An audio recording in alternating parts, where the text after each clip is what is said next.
কিছুক্ষণ আগে দেখলাম সরকার একটা সিদ্ধান্ত নিয়েছে, যে সিদ্ধান্তটা আসলে অনেক আগে নেওয়া উচিত ছিল।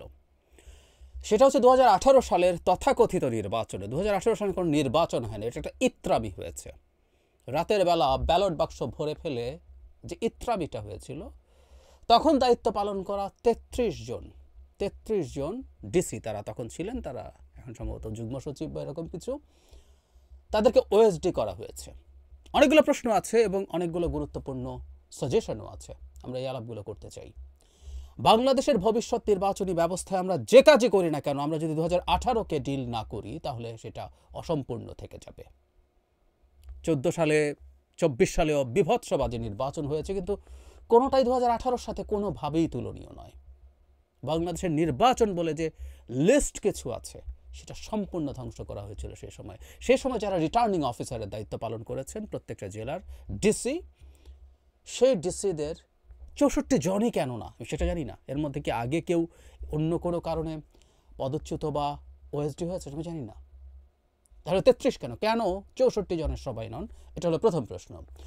দ্বিতীয় প্রশ্ন হচ্ছে শুধু ওএসডি করে রাখা, এদের যাদের চাকরির বয়স 25 হয়েছে, আমি জানি না কতজনের চাকরির বয়স 25 হয়েছে, তাদেরকে তো তাৎক্ষণিকভাবে বরখাস্ত করা যায়, আর যাদের যায়ও না, আর সবার বিরুদ্ধেই আসলে মামলা করা উচিত, এবং সেটার জন্য যেভাবে হওয়া উচিত।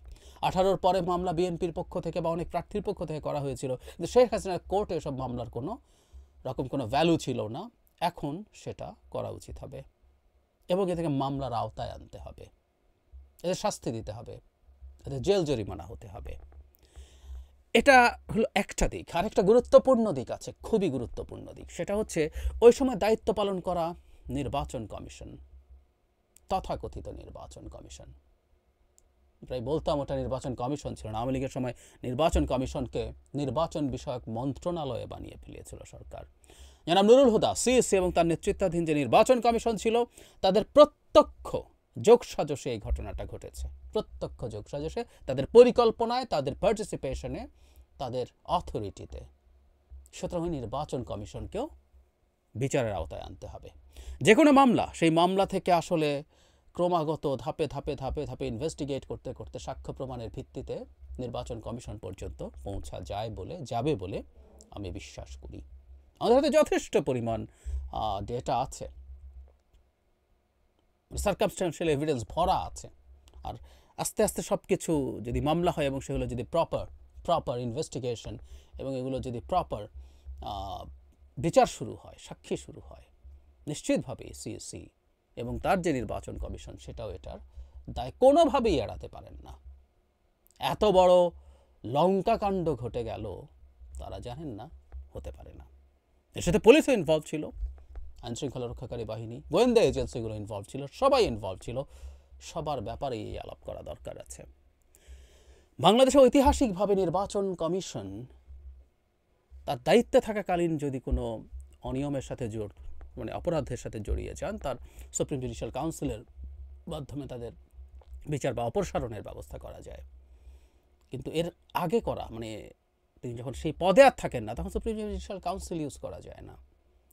নির্বাচন সংস্কার কমিশনের পক্ষ থেকে আমরা একটা পূর্ণাঙ্গ আইন প্রপোজ করেছি, যার মাধ্যমে এই ধরনের অপরাধও কগনিজেন্সে নেওয়া যাবে। কিন্তু সেটা সরিয়ে রাখি, কিন্তু আমরা নির্বাচনী অপরাধ হিসাবেও যদি আমরা এই রাতে সিলমারাকে আনি, তাতে আমরা সাক্ষ্য প্রমাণের ভিত্তিতে তদন্তের সাপেক্ষে এই কমিশনের পর্যন্ত পৌঁছতে পারবো বলে আমি ধারণা করি, আমি বিশ্বাস করি, খুব সিরিয়াসলি মনে করি সেটা সম্ভব।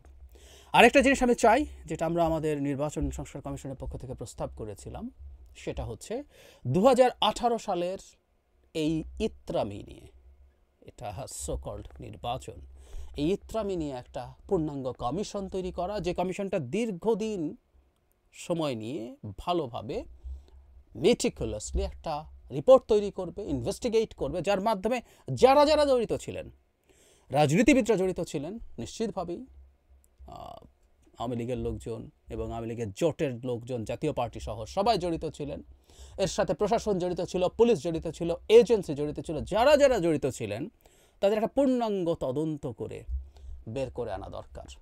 আমরা গুম নিয়ে কমিশন করেছি, বাংলাদেশে ঘটা ঘটনাগুলোর মধ্যে একটা বিভৎস ঘটনা গুম, কোনো সন্দেহ নেই, কিন্তু গুম আসলে একটা উপসর্গ, রোগ না। বাংলাদেশের মূল রোগ হচ্ছে নির্বাচনকে ম্যানিপুলেট করে ক্ষমতায় থাকার চেষ্টা। সুতরাং সেটাই সবার আগে করা উচিত। অন্য দুটো নির্বাচন নিয়ে কমিশন হোক কি না হবে সেটা পরের কথা, কিন্তু 18 সালের নির্বাচন নিয়ে একটা পূর্ণাঙ্গ কমিশন হওয়া দরকার। খুঁজে বের করা দরকার কত রকম লোক কতভাবে এই বিভৎসতার সাথে, ইত্রামির সাথে জড়িত ছিল। সেই ইতরদেরকে খুঁজে খুঁজে বের করা দরকার এবং আজ হোক কাল হোক তাদেরকে বিচারের আওতায় আনা দরকার। সুতরাং সরকার যে পদক্ষেপ নিয়েছে, দেরিতে হলেও আমি ওয়েলকাম জানাতে চাই, ওএসডি করা, কিন্তু এতেই থেমে থাকা চলবে না। একজন ডিসিও আই রিপিট চাকরিতে থাকতে পারেন না এবং শাস্তির আওতায় আসতে হবে। নির্বাচন কমিশন সহ বাকি যারা আছে তাদেরকেও ধাপে ধাপে সেই পরিণতি দিতেই হবে। বাংলাদেশের মাটিতে যাতে আর কোনো দিন এই ধরনের ইত্রামি করার সাহস আর কারো না হয়। যারা রাষ্ট্রের দায়িত্বে থাকেন, যারা প্রজাতন্ত্রের কর্মচারী, সরকারের উপরে দায় চাপিয়ে দিয়ে শেষ করার কোনো স্কোপ নাই।